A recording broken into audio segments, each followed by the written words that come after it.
So it's 7:35. We have a bit of a lower attendance today, but we're hoping some more people might show up. I'm Anthony Elam. I'm the secretary of MedTalk, and this is Dr. Kehagias. He's an anesthesiologist at Chandler Regional Medical Center, and so he's just going to be giving us a little talk today. Yeah, thank you guys for showing up. Hey, thank you all for being here. Let me know if I need to project my voice more, but hopefully this will work for you guys. So this PowerPoint is called Doctor's Inferno because, and this is sarcastic, so please don't feel like I'm angry with the whole process. This is called the Doctor's Inferno because just like anything that you dedicate yourself to for multiple years, a decade plus possibly, there's a lot of mental grinding that happens, but in the end, it puts you into a good spot, And so these are kind of all the steps to get to that point. And then I'll just kind of talk to you about, as an anesthesiologist, how I kind of tailored, the stuff that I'm talking about towards anesthesia, and just give you an idea how, my daily life looks too. So this is kind of what the agenda is. We'll do a little intro, then we'll talk about a few stages: hell, Dante's Inferno level 1, level 2, purgatory, and then finally getting to heaven. Okay. Has anybody ever read Dante's Inferno? So you might have an idea. I think there's like 7 levels in his Inferno. So we're just going to talk about a few of them here. And there's also a cartoon, by the way, which is really cool. If you can ever watch the Dante's Inferno cartoon, I think it only goes up to purgatory, but it's still interesting. So just a quick intro on mine. So I grew up in Phoenix, but I'm actually from Chicago. We moved here when I was 5. My dad still lived there. I went to North High School in Central Phoenix, and then I went to college in Chicago. My dad still lived there, so it was kind of for social reasons a little bit. And then I got accepted to U of A Tucson. I actually got accepted to Midwestern as well, and so that's the question too. It's like MD versus DO. We'll go over that a little bit too. But U of A, or basically any public college, is just cheaper. So if you can go to one of those, that's probably the best deal because we all end up in the same place. For example, and then I did my anesthesia residency at U of A. I stayed there, and then I've been practicing for 9 years. And of my partners in anesthesia, some of my partners went to DO schools, some of them went to Caribbean med schools, some of them went to Harvard for undergrad, for med school, for residency, and we all ended up in the same place practicing. So just keep that in mind. All you need is an opportunity. Right? So the first stage is called hell, which is basically where you are now. You guys are in hell. Way to go. Taking all the pre-med requirements. One question I get a lot is like, what major should I be doing, right, if I'm a pre-med? Well, the answer is whatever you're interested in. And to be honest, if you pick a major that's not a science-based major and still do the pre-med requirements, that might actually give you a little advantage when it comes to applying for medical school, because when the people in the committees are picking all the students for the class, they're actually trying to say, what will this student bring to the 100 or so people in this class? And if you're a classics major that also did the pre-med requirements, and they're like, wow, this person can add a little extra to the class, right? So it could be a little +1 when they're doing the process. I was a biological sciences major because it was just the most in sync with pre-med, and that's what most people tend to do, which is fine. You just do well in those classes. And I was interested in it, so it was easy for me. Just make sure you're interested in it, because the last thing you want to do is pick a major you're not really interested in because you think that's what somebody else might want, and it will reflect over time in your grades and all that stuff. So if you're honest with yourself, you'll make the right move. And then, so the pre-med classes we talked about, the clubs that you guys are in like this, it looks great. I mean, it shows that you're interested. That's what admissions are going to say. Like, are you interested? Do you know what you're getting yourself into? That's where like the clinical experience comes in. Are you working like in a hospital setting or some kind of a clinic, or volunteering? And the reason why I put hospice in big letters is because everybody that I know that did hospice got accepted to medical school. There's just something about that experience that really lets you know what you're getting yourself into. And if you can be with a patient who's at end of life, and if you are I guess, privileged to be with them at end of life, or even if you've had a family member that you've been with at end of life, that's an experience that is hard for some people, but if you can do that experience and you kind of, it makes you even more interested, then you're picking the right field, If you have an experience like that and it's hard for you, then it's okay to say, maybe this is not the field for me, Or if, let's say you are in a surgery and you see blood and you're like, wow, this is very interesting. I can't wait to do it again. You're in the right field. But if you see blood and you're like, that's like too much for me, then it's okay to say, you know what, it's just, maybe this is not what it's for me, Just be honest with yourself, and give yourself a chance to do all these experiences, because that's what they're also going to look at in your application, because ultimately they want to know, they want to see that you know what you're getting yourself into, And then research, I did a little bit of undergrad research, kind of I guess I wasn't sure if I wanted to go to med school or, go for a PhD. After doing the research, I kind of realized that I wanted a little bit more social interaction, so that's kind of what led me towards the med school route. So maybe research can give you that answer too, And it does show that you're able to commit to a project or, stuff like that can be attractive to an applicant. If you don't have research but you have these other things, I think you'll do just fine, As long as you have an idea what to expect as a physician later on. The MCAT, part of why this is how is because there's no good way to go about it. It's a grind. My only advice is try to commit at least 4 weeks, maybe 6 weeks if you can, to just doing that like a regular job, 9 to 5, 40 hours a week. Maybe even on Saturday if you feel like you haven't done enough questions or something. But take one day off when you're studying, because you got to recuperate. You got to replenish those neurotransmitters for any neurology study. Anybody's got neurology classes. And then of course you got to do the application to medical school. And are you guys familiar with the difference between MD and DO? Right? I mean, DO, it's basically the same thing except you have this osteopathic component to it. In some ways it's easier because there are special residencies for DO applicants that MDs are not allowed to apply for. But DOs, to my understanding, can apply to all MD residencies. Now, there is still the bias where MD applicants are a little bit favored against DO applicants for MD residencies. But if you're a good DO candidate, you'll do just fine. In fact, you'll do just fine, or you can eventually work with me one day if you want to go into anesthesia. Because there are other DOs. I think maybe probably a fourth of my partners are DO in some shape or form. So, all right. So then, once you're done with, let's say, you go through this hell process, then you get accepted to medical school. Then you're in the first level of Dante's Inferno, because I wish I could say it gets easier, but it actually gets a little trickier. And trickier, I mean, you're just evaluated more. There's more people that are kind of on you. And some of it's for good reason, some of it's just the game you got to play. Okay? So, you're in medical school, congratulations. The first 2 years pretty much across the board are going to be some kind of classroom, but also maybe like labs, anatomy lab, for example. You probably do histology, right? Looking at healthy cells. You'll do pathophysiology, where you look at cancer or organs that have some kind of disease, right? After your second year is when you do step 1. Now it's pass-fail. Are you guys familiar with that? Before they used to have a numbered score. That used to be the test that everybody stressed about, because how you did on that told you how competitive you'd be when you applied to residencies later on. Now that it's pass-fail, it's a little bit less stressful. Just get through it, right? That one I'd probably give another 4 to 6 weeks, probably 40-hour weeks to studying for it. Then in your third year, that's when you start doing the rotations. The third year is pretty much set rotations. You have 8 to 12 weeks of internal medicine. You'll have probably about 6 weeks of surgery, 6 weeks of pediatrics, family medicine, all the required ones. And then in your early fourth year, you might have some required ones, but it's mostly elective based on what your specialties you're interested in.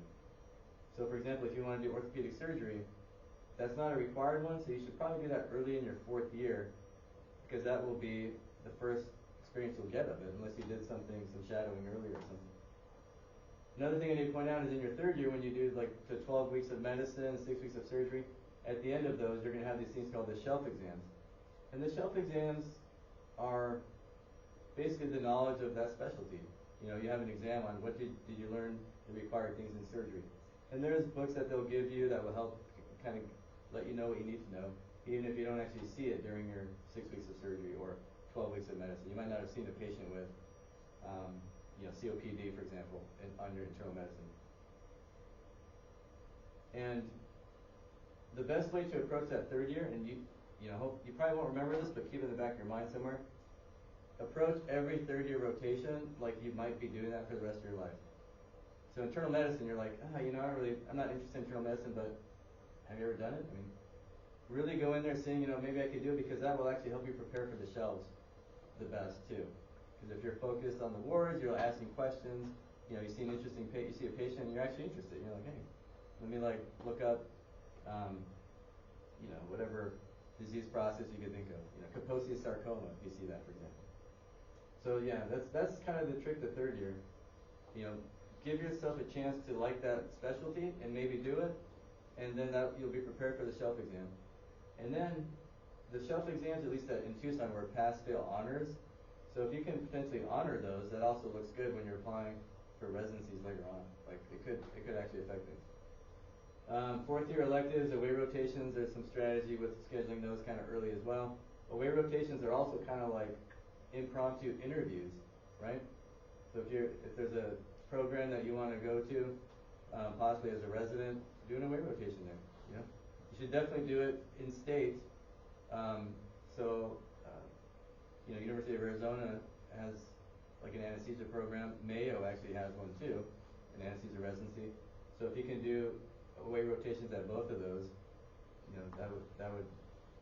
It's always good to have at least one from like the state that you did med school. And then you can compare that to an out-of-state one and see how they do things differently as well. Now we have the new important exam. That used to be the step 1. Now it's the step 2. CK stands for clinical knowledge. You guys familiar with that exam? So clinical knowledge, the step 2 clinical knowledge it's basically a history and physical on every question. And then they usually ask, what's the diagnosis? Or, how do you want to treat this? Or, what's the next step? So each question's pretty long, because they give you like a whole patient, And you'll also have more material on how to study for that, but you just got to figure out how to try and study for that in 4th year. I would do it early 4th year, because then you could just get it out of the way and start focusing on your rotations. And if you do well, it'll just help you stand out for residencies. There used to be a CS part, a clinical skills part, but they canceled it during COVID. That was the exam where you would actually go in person. You have to wash your hands before you go see the patient. Then you get a history from them. Then you do your physical exam, and then at the end you'd have to answer questions on, what kind of a test would you like to order? What do you think what's your differential diagnosis, right?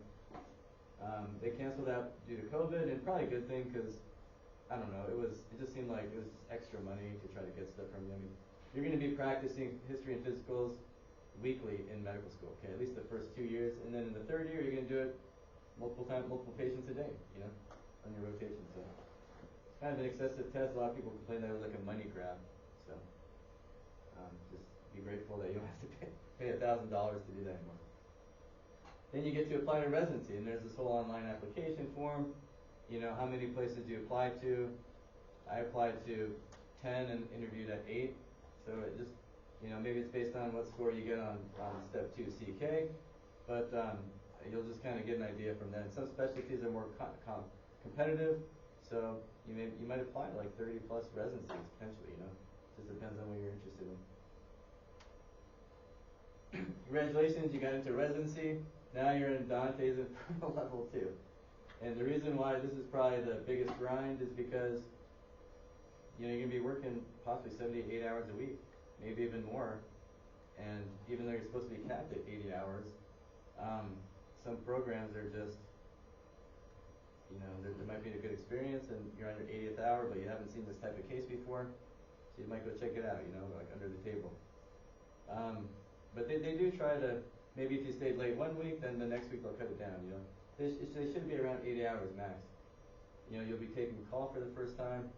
It's a grind, but it is really a good experience. I mean, you want to be at a place that is seeing a lot of cases. That way you'll see as much as possible, because when you get out and are actually practicing, it's easier to take care of someone if you've seen it before, right? I mean, it just makes sense. Versus if it's new, then I'm sure you'll do fine because you'll fall back on the skills that you've gained in your training. But it's just nice to just be more prepared, if that makes sense, you know. And learn from everybody, including the nurses. You're going to finish medical school and be like, okay, they're going to say, you're a doctor now, you need to take care of this patient. You're like, the nurse is going to come and be like, hey, can I give this anti-nausea medication called Zofran? You guys familiar with Zofran at all? And then you're going to be like, oh crap, does it have any interactions with the other medications around? Let me check real quick. You know, it's your first day of internship. And a lot of times the nurses will be like, yeah, you know, we normally just give this. And be like, okay, great, but, you know, just double check it. And then later on, you don't have to double check it. And that's the whole part of the do not cut corners, the fourth, point down there. Do not cut corners. It will only hurt you later. So, you know, if you hear something that you never even heard about in any of your rotations, even afterwards when you're a resident, even when you're an attending, write it down. Be like, oh, I haven't even heard that yet. Look it up when you get home. You might, you know, your first day of third year, you're going to have like a whole page worth of stuff that you haven't heard before. So just write down notes and go look it up later on, and you'll be doing that less and less as you become more familiar with things. If you go into surgery, learn how to suture the proper way, not the quick way. Because if you do it the quick way, you might have more complications later, more infections, wounds dehiscing. It's okay to take your time earlier, and you will get faster, and you will be good. So embrace the grind. It's, you know, this is, you want to be a good provider. You know, you don't want to just,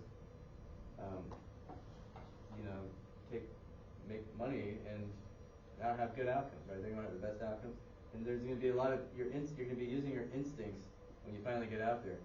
And this is where you get that base so that your instincts actually can make a big difference, you know. Sometimes doing less is the right move. You know, it's not always ordering more tests or, you know, giving more medications. Sometimes it's let's wait and see, or let's give it some time, you know. And what you learn during this time will optimize how you practice later on. So yeah, there will also be rotations when you're in residency. For example, in my anesthesia residency, the first year we were basically in what's called the main OR. So we're just doing, you know, whatever cases, general surgery, urology, some neurosurgery probably, OB-GYN, you know, if somebody has a hysteroscopy or a hysterectomy, you'll be doing those the first year. And then in your second year is when you go into chronic pain, which is an anesthesia subspecialty where you can, you know, treat, you know, certain back pain or chronic regional pain syndrome or other types like trigeminal neuralgia. You know, you can treat it with injection of steroids or numbing medications. So you know, that's like a specialty. We do cardiothoracic anesthesia specialty. We're in the ICU for a little bit. So so my specialty was a little specific to that. I actually thought about maybe doing an ICU fellowship, but I didn't want to just do that. I kind of still like being in the OR. So that's why I'm just kind of doing general anesthesia now, which we pretty much do everything except transplants and cardiovascular cases. You know.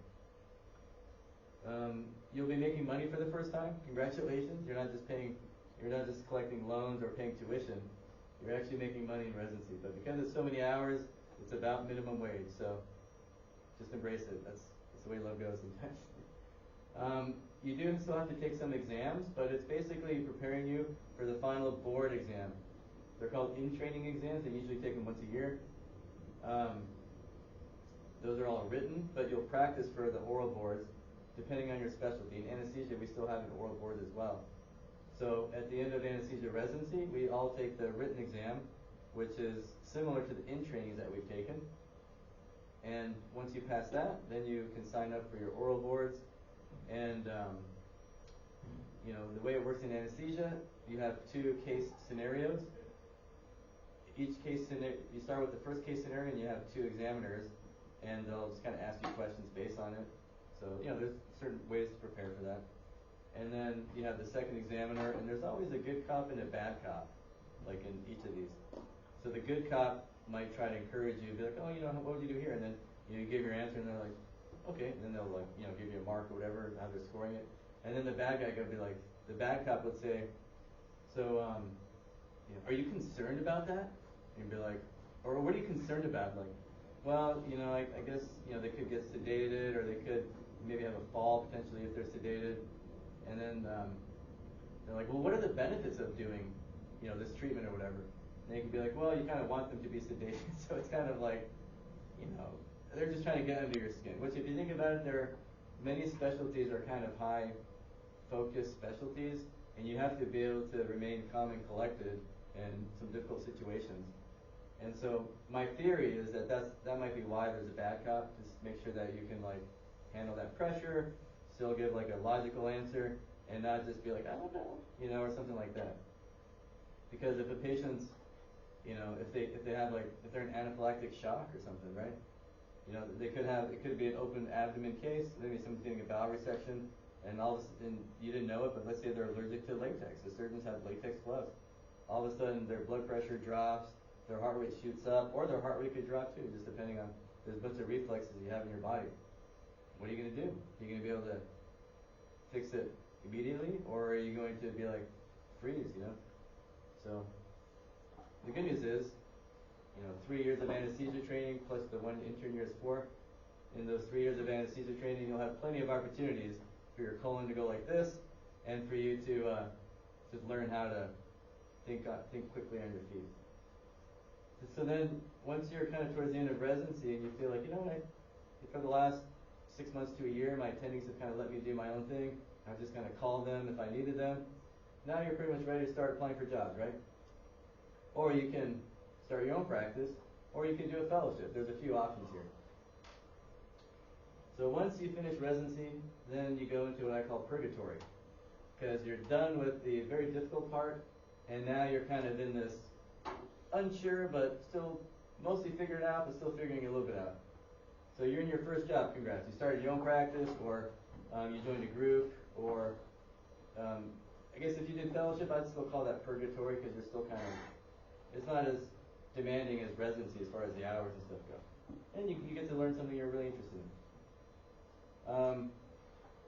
My advice here would be to live like a resident still, if you can, right? You're going to have a lot of money in student loans. Maybe I wouldn't be surprised if it's a few $100,000, right? It just gets more expensive every year, even if you go to U of A or a state school. You can use this as an opportunity to maybe make a dent in those student loans. There's so many people that go out there and they buy a $100,000 car. They'll any lavish thing you could think of, and people still live paycheck to paycheck, even though they're making, $300,000, $400,000, $500,000, $600,000 a year. Okay, so just there are financial literacy things you can look at. White Coat Investor is a good one. They'll give you information on loans, disability insurance, life insurance, the types of life insurance, all that. You probably don't want to get a whole life. Probably better just get a term, like a long 20-year term. And then other investments. Start letting your money kind of work for you too, not just working for your money. And so if you are starting a new practice, there's a lot of groundwork you got to do for that, which is fine. It's nice to have autonomy a lot of times. If you're joining a group, there might be a partnership track, which usually you might have to work a good amount early, and then once you're a partner, you'd probably make even more money if you work that much, or you might want to tone it down depending on the quality of life that you want. That's why I still call it purgatory, because you're in this trying to figure it out a little bit stage. Salary, right? If you want to work this salary, you might not have to work any weekends, might not have to do any call, because let's say you're sick of it from residency. That's another option. I joined the partner track in my group because I figured, I don't mind working hard for 10 or so years and then just toning it down. I did that for about 8 years, and then I kind of toned it down to working week on, week off now after the 8th year. And you never know what's going to happen in your own life, right? Hopefully everybody stays healthy, but because you never know, it's important to try to balance living life somehow during this time, right? These are just I don't know, maybe life lessons to keep track of. Even when you're studying hard in medical school or in undergrad, it's important to have a release every so often. Go hang out with friends periodically, you know. Whatever you guys do, have a beer at the bar, you know, play Risk or something, you know, play video games, whatever's your preference. In fact, the people that did the best in medical school were the ones that studied pretty hard, but then went out and had their release. The people that studied constantly, never went out or did anything, they were probably like the middle tier of med students. There's just something about that release, bouncing ideas off each other.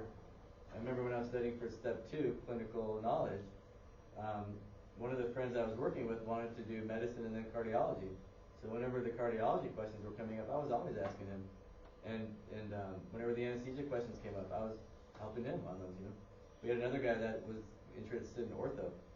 So we were talking about the difference between like ORIFs and like closed reductions and all that stuff.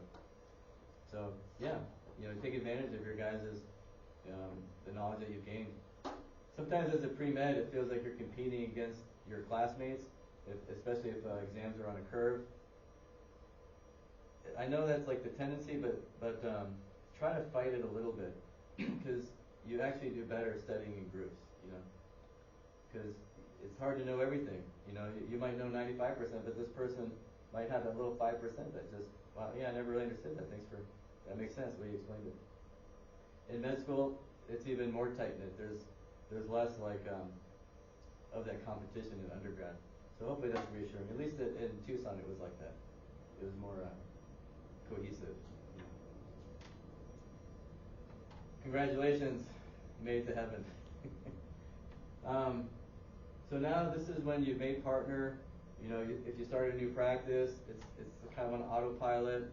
Your office staff is doing a great job with receiving patients, you know, billing insurers. That's a whole nother animal in itself too. So hopefully now, if you haven't already done it or started trying to do it, you know, you can do that life balance in. You know, if you've got kids, you know, the last thing you want to do is miss, like, you know, your kid's soccer game or their event or something, you know. Try to be there, because the field, it's a very emotionally demanding field, medicine. And do the best you can, but you also have to look after yourself, right? I mean, it's a balance, right? Some people do it better than others, but look at it as a balance. You know, you have a choice, actually. It's very rewarding, extremely rewarding. You know, I don't know how many times, you know, I'll get like, you know, as an anesthesiologist, we'll see a patient in the recovery room when we take them there, but a lot of times we don't see them afterwards. So we'll take a patient to the recovery room, then we might go start the next case, then that patient will go home before we can see them again, or maybe they haven't been fully awake when we drop them off, and so when they wake up and leave, it's before we can see them. But a nurse or something might say that, you know, that patient was just very grateful. I mean, they were so like nervous beforehand, and you know, you have a great bedside manner that just was able to calm them down. You know, in anesthesia, you don't see a lot of patients, but it is kind of short quality time actually. When someone's like, just they're trusting you with their life, literally. There are so many people that have the fear of the unknown, right? And going to sleep is kind of like an unknown, right? It's like swimming in the ocean, and there's so many fears like that. So it's very rewarding, and the knowledge that you gain from this whole journey, I think it's worth it just for that, to be honest with you. Everything else is icing on the cake. You know, the service that you can give to people. Financially, it's secure. It kind of decreases a little bit every year. So if you're doing it for the money, I wouldn't do it for that, to be honest with you. I would go work in New York on Wall Street. That's where you'd make even more money. But I mean, it's the money is it is great. It's less over time though. Just keep that in mind. Right now, I have the ability to travel. I have the ability to do some of these new things, explore new projects. I mean, you know, Perry knows that I helped my high school wrestling coach write his memoirs. So, you know, you have time to write a book. I'm writing my second one now, so we'll see how that one goes. I feel like I need some more inspiration or something, who knows. And then you even have the opportunity to volunteer again now as an attendant. You know, I've gone on 2 mission trips, one to Mexico and one to the Philippines, where we did anesthesia for, you know, just a population that just can't afford healthcare. Philippines is an interesting country because they have a huge wealth gap. There's extremely wealthy people, and then a lot of very poor people too. So yeah, I mean, there's plenty of opportunities later on. Yeah, and then one thing that that will happen too that you probably never even thought about is everybody in your family, all your friends will start asking you a lot of medical advice, which is great. You know, I'm an anesthesiologist, so if somebody asks me about, I don't know, an ENT thing, like vertigo, I'm like, you know, that's not really my specialty. I mean, I do remember learning about these different like techniques you can do. Here's a link on that. You can try them at home or something. But you do gain this like base knowledge where you can kind of start. If somebody has a symptom or a problem, you can kind of start to see, okay, what might be going on in their body that could be causing it. You do kind of start to make a small differential, and then you can maybe guide them at least, or you might have a friend who's an ENT. Be like, yeah, I can. Let me get you to the office for Vina Vance, who's the ENT in the East Valley that I would go to. She's excellent. You know. All right, that's it. Thanks, guys. Any questions on any of that? I know it's kind of, it seems kind of far away, but believe it or not, it'll get here before you know it. You know. Yeah. So, I want to hear about you as an undergrad. So, like, I heard that you said what you should do. I want to hear what you did. Like, what was your GPA? What clubs were you in? What research did you do? You know? Yeah. So I guess so in addition to all the academic stuff, like I wrestled in college. So I did the sport. I did research with yeast genetics. One thing and then I took the MCAT and my score was like okay. It was probably like national average. But I didn't have any research. I mean, I didn't have any clinical experience. I didn't have hospice at that time, so I didn't really understand the process because I never went to a club like this to get like this information. So I only applied to one place, which is U of A, just being from Arizona originally, and I didn't get accepted the first time. So then I basically just took a step back and was like, okay, let me retake the MCAT, and my score improved. I got a job doing phlebotomy, actually, as a way to get clinical experience and to like make money. Because if you think about it, it's hard to get a job in a hospital without some kind of certificate or something. And the phlebotomy class was only like 2.5 months to get the certificate. It was pretty quick at Phoenix College, actually. I didn't get accepted the first time, and I think it's mostly because I didn't have the clinical experience, which is important to have. My grades were okay. And my MCAT score could have been better too. Maybe that also hurt me, So that's my advice: is to really get that clinical experience. And if you have the ability to volunteer for hospice, I also volunteered for hospice in that 1 year while I was increasing my application a little bit. I think that really will make a difference. It's kind of an unwritten, obvious. I don't even want to say obvious, but it's like an unwritten thing that seems to help a lot of people. But research, all that stuff is great, but they have to know that you know what you're getting yourself into, right? And that you're still interested after having the clinical experience.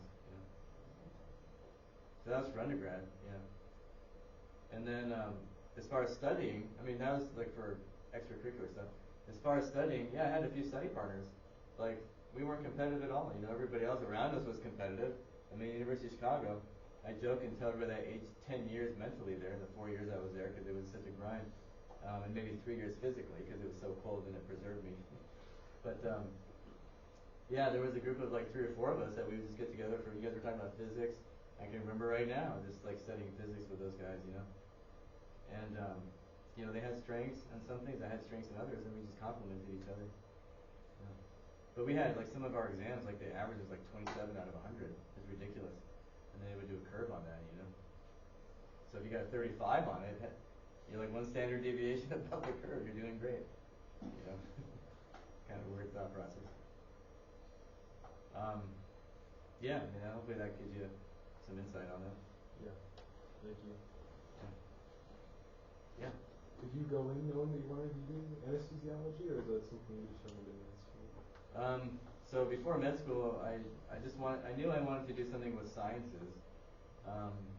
and I wasn't sure if I wanted to do. I never done research. So I got a job doing, just working with one of the postdocs, assisting his research, and then of course my postdoc ended up leaving, and then I went under the other postdoc, and it was interesting. I mean, it was used genetics. We found a few genes that when you overexpress, or one especially that when you overexpress it, instead of making 4 spores, you actually got 8. You got octads, and maybe we could have turned that into something.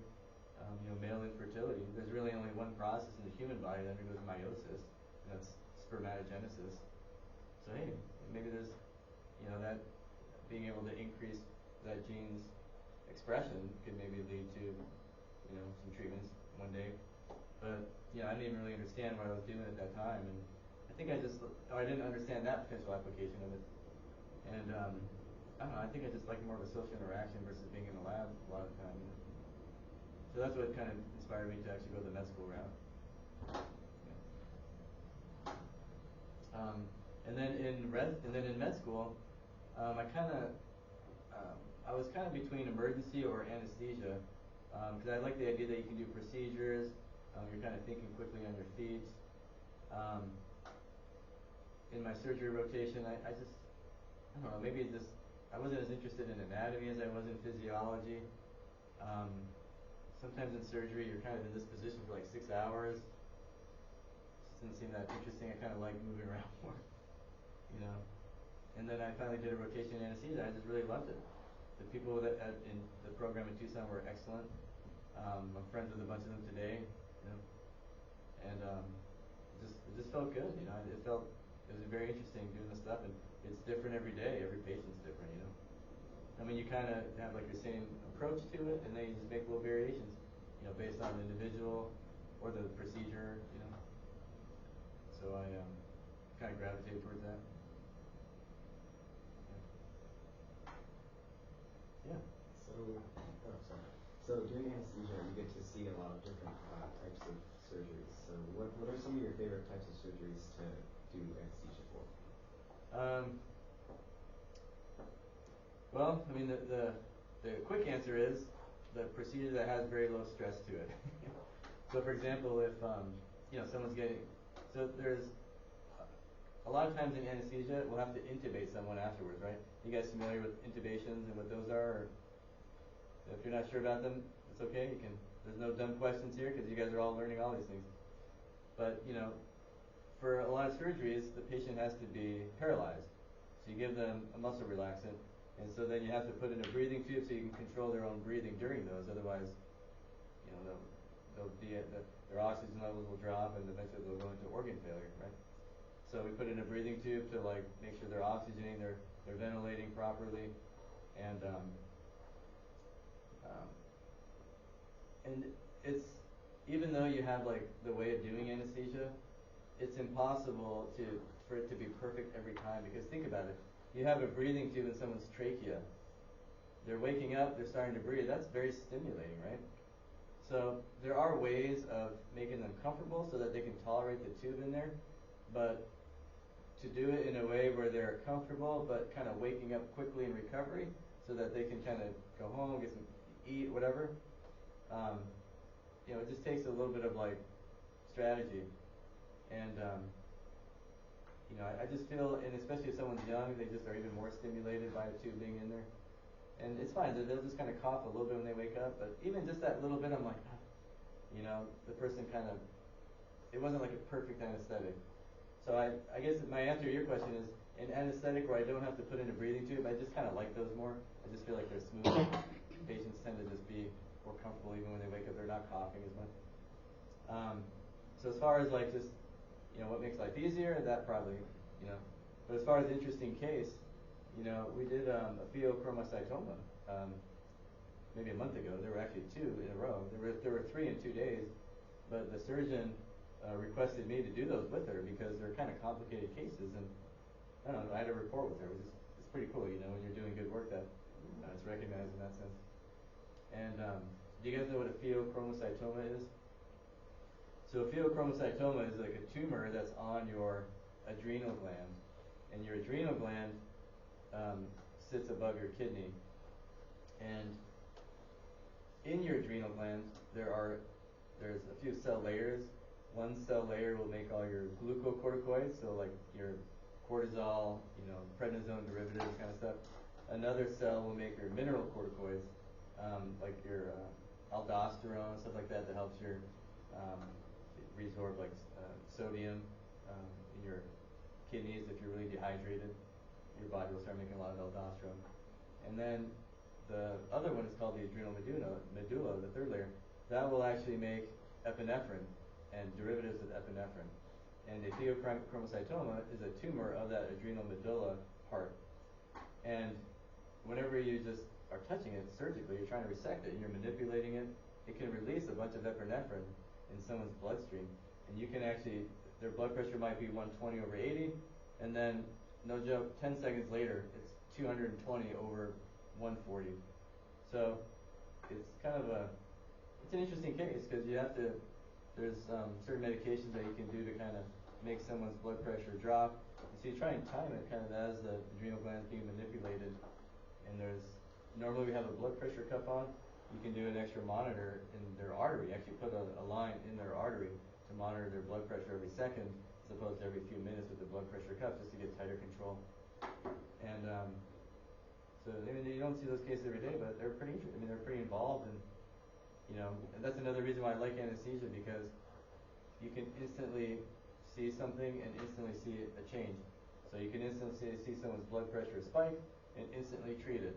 Versus if you're doing like internal medicine or family medicine practice, if someone has high blood pressure, they'll come to your office, you'll see them, you'll prescribe a medication, and then in a few weeks later or a few months later, they'll come back to your office, you'll see what their blood pressure is, or maybe they've been taking it at home, you can see if the blood pressure medication is working over weeks or months.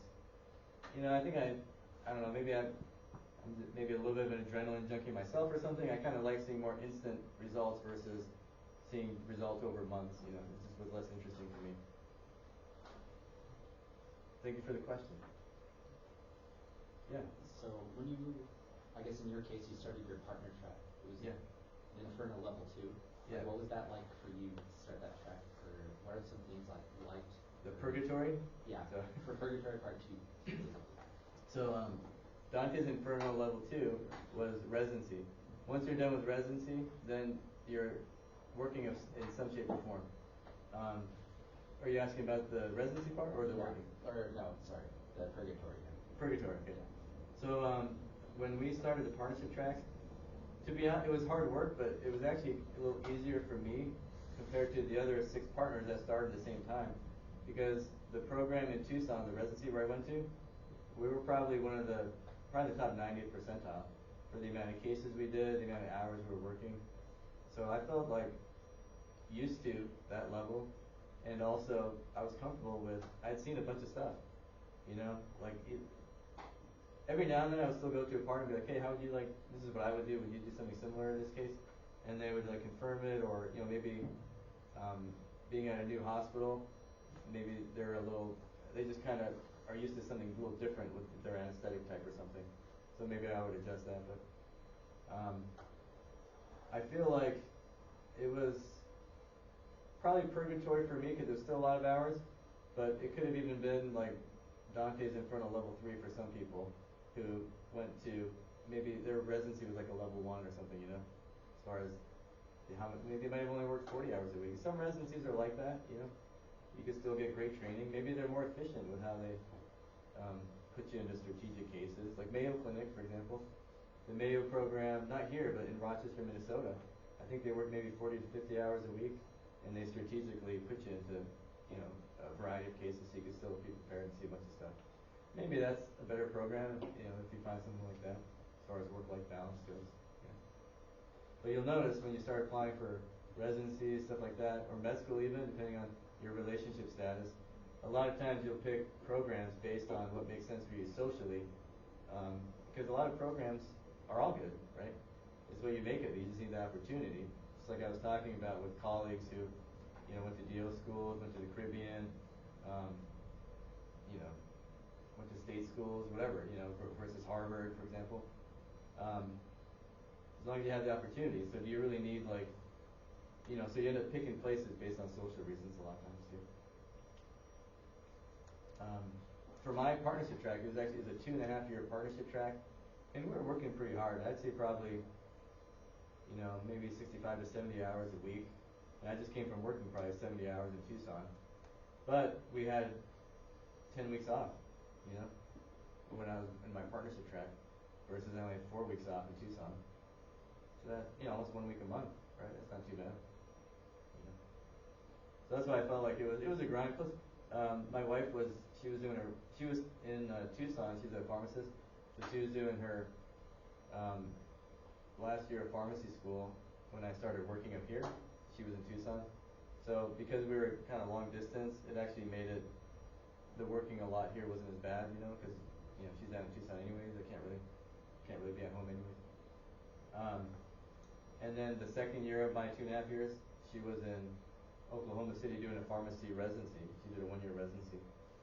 So only like the last 6 months it was still kind of intense. But we're still together, so maybe we figured something out, right? Any other thoughts?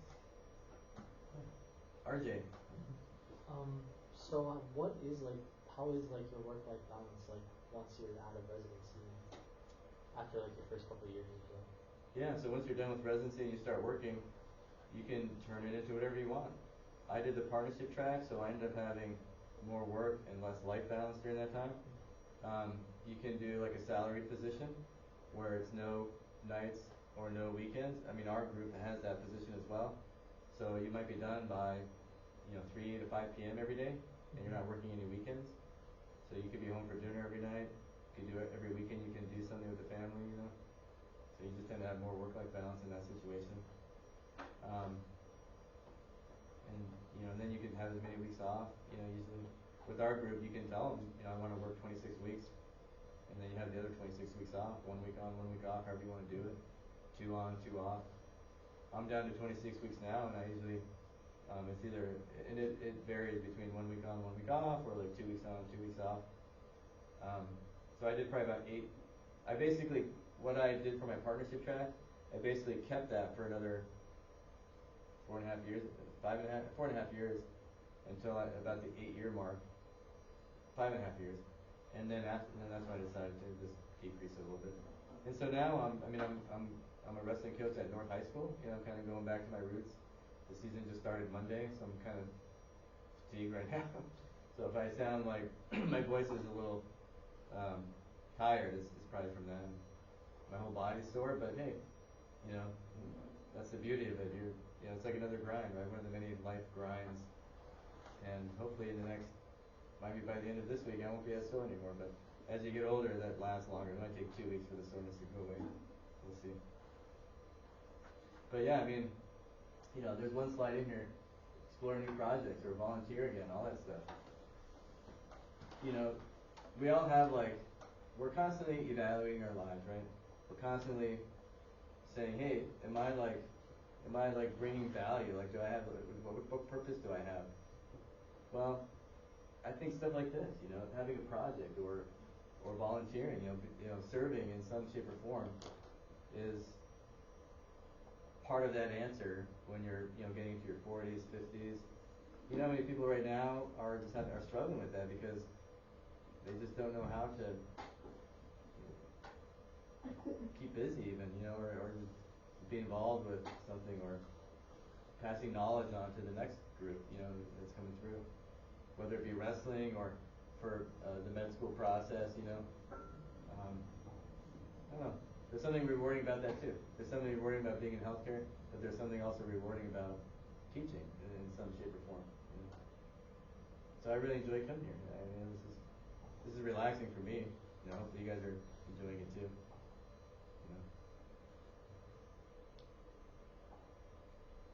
Any other thoughts? Yeah. So, what would you say is your favorite thing about anesthesiology, as a specialty overall? If you had to just pick one. Good question. I have to break it down into one thing. To be honest, I think of the specialties, it actually has a good work-life balance, because when you leave the hospital, you can actually just focus on your family or something else. There are some specialties, like a lot of the surgery specialties, you might get, if you operate on a patient, then they're kind of always, you're always kind of responsible for the work that you did with them, you know. If they have an infection, you know, you might get a call at midnight, and the answer might be, well, go ahead and go to the emergency department, or you might have to schedule for your surgery debridement, or you could call in some antibiotics, you know, it could be, you know, whatever, but you're kind of, I just feel like the work-life balance is not as good in other specialties as it is in anesthesia. And you can turn it into more shift work if you want, like there's flexibility with that. Downside is you're kind of a service provider. You're not really bringing patients to the hospital. You're working with patients that other surgeons brought, so you're kind of on their schedule a little bit. So sometimes that could feel, you know, I don't know, like you might have to skip dinner versus a surgeon could be like, I'll meet you there after I'm done eating or something, you know, stuff like that. But as you get older and you get enough clout, you'd be like, okay, well, I could be there in an hour once I'm done with dinner or this thing. And, you know, so you can, I think a lot of that just comes with doing good work over time, and you start to, it's easier to put a value on your work-life balance as time goes on. And if someone is like, well, I need to go now, I'll be like, well, you want me to just like leave my family dinner because you can't wait 20 minutes? And then they feel like a jerk, right? Because they don't need to be like that, you know? That's like an old way in medicine that you can actually still have, you can be respectful to each other, you know? And I think it's happening more and more, and hopefully it continues to get better. So yeah, I guess work-life balance. And then I just like the physiology part of it too. You know, whenever something happens, it's kind of neat to try to figure out what, you know, why did this person's heart rate drop? Or, you know, why did the CO2 monitor, why did that drop a little bit?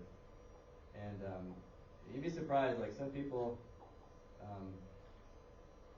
there's like a surface understanding of it where you can get by, and then there's like the slightly deeper one when you can know when you don't need to give a medication, for example, right? You can take a less is more approach. Which, you know, then there's less polypharmacy and all these things that could potentially cause problems later on with patients. You give a medicine, and then you got to give another one to counter it. Well, why not? Let's just wait and not give anything, and give them some time, and it'll be okay. Kind of thing, you know. Do you want to do one more question if anybody has a question they want to put in? Nobody else? I know it's late, and you guys are probably, you know, have another exam to study for or something. Are we all good? All right. Closing that. Awesome. Thank you so much.